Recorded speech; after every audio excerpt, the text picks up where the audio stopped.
The laptop is closed, but you're still working. Not your hands, which are done, and not your eyes, which have left the screen, but some quieter machinery behind them that never received the message that the day was over. You walked away from the desk an hour ago, and yet a meeting is still replaying itself. A half-written reply is still composing itself in the back of your skull. A problem you could not solve at 5 o'clock is still turning, slowly, in the dark. The body has come home. The mind has not. Here is the thing almost no one tells you about rest. It does not begin when the work stops. It begins when the mind believes the work has stopped, and the mind does not believe it on its own. It needs to be told deliberately with something like a ceremony. Without an ending you can actually feel, the working day does not end. It just goes quiet and leaks into the night and follows you to bed. The computer scientist Cal Newport noticed this leak in his own life and named the cure for it. He found that when he simply stopped working at the end of the day, the work did not stop with him. His mind kept circling the open problems, the unanswered questions, the things he had not finished, dragging the office into his evening like a tide that would not go out. So he built a ritual to close the day on purpose. He would review every open loop, every task still in motion, and either deal with it or capture it somewhere he trusted to hold it for him. Then he would say a single closing phrase, the same words every time, a small spoken signal that the day was done. And he found that the rumination faded, not because the problems were solved, but because some part of him finally believed they had been set down where they would not be lost. The mind, it turns out, will not stop carrying what it does not trust you to remember. Give it a trustworthy place to put the day, and it lets the day go. That is the discipline of the shutdown, and notice that it is a discipline, not an indulgence. It would feel more virtuous to keep working, to answer one more message, to leave the loop spinning a little longer. But the person who never closes the day is not more committed. He is simply never fully present anywhere, half at the desk while at dinner, half at dinner while at the desk, and never wholly at rest. Closing the day cleanly is harder than leaving it open, and it is what returns the mind to you. The closing has an older form, too, far older than any laptop. Long before the workday, the Confucian disciple Zengzi described a nightly accounting of the self, and in James Legg's century-old translation it reads, "I daily examine myself on 3 points. Whether, in transacting business for others, I may have been not faithful, whether in intercourse with friends I may have been not sincere, whether I may have not mastered and practiced the instructions of my teacher." Hear what kind of review this is.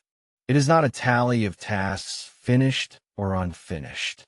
It is a quiet questioning of how he met the day, of whether he gave it his good faith.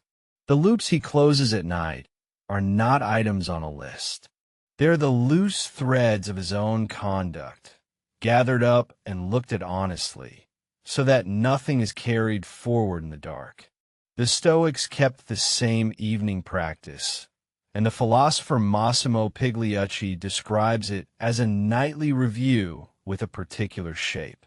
You go back over the day and ask 3 things in his telling of the old discipline.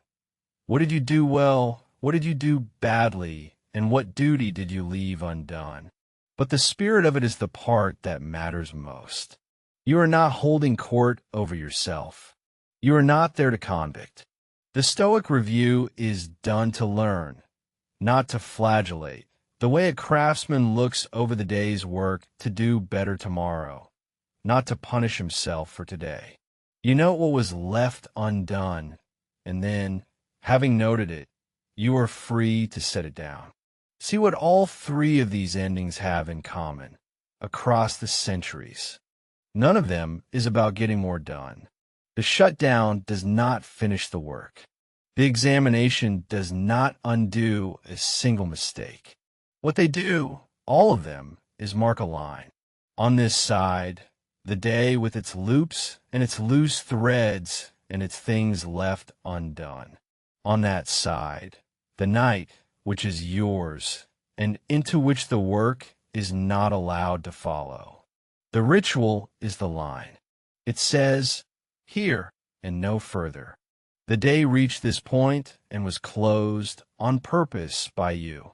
And the mind, which will work itself ragged in the absence of an ending, goes still in the presence of one.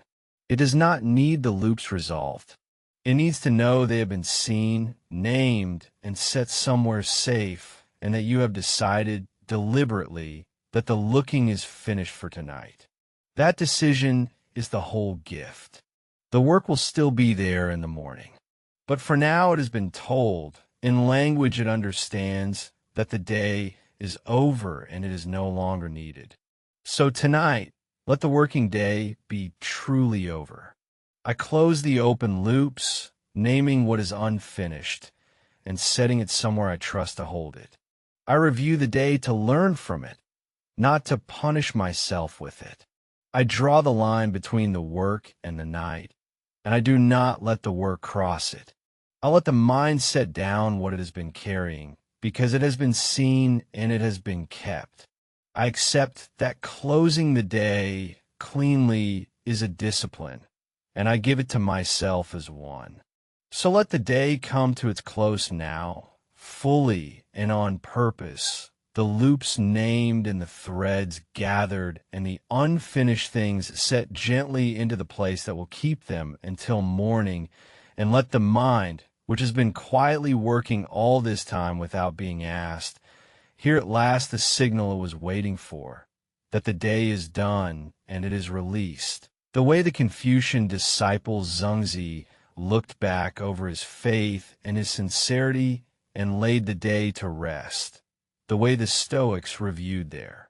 Ours not to condemn themselves, but to learn and then let go, so that nothing turns in the dark any longer and nothing follows you to bed.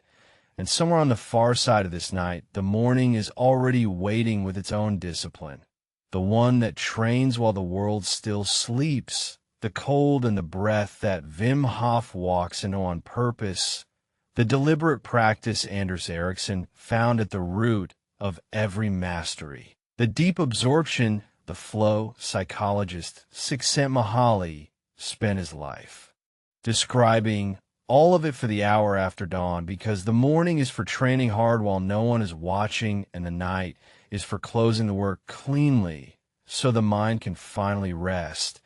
And that is the whole of it. The day begun in effort and ended in stillness, the line drawn and the loops let down, only the long quiet now. The working day shut down at last and rest. Begin disciplined and reflective.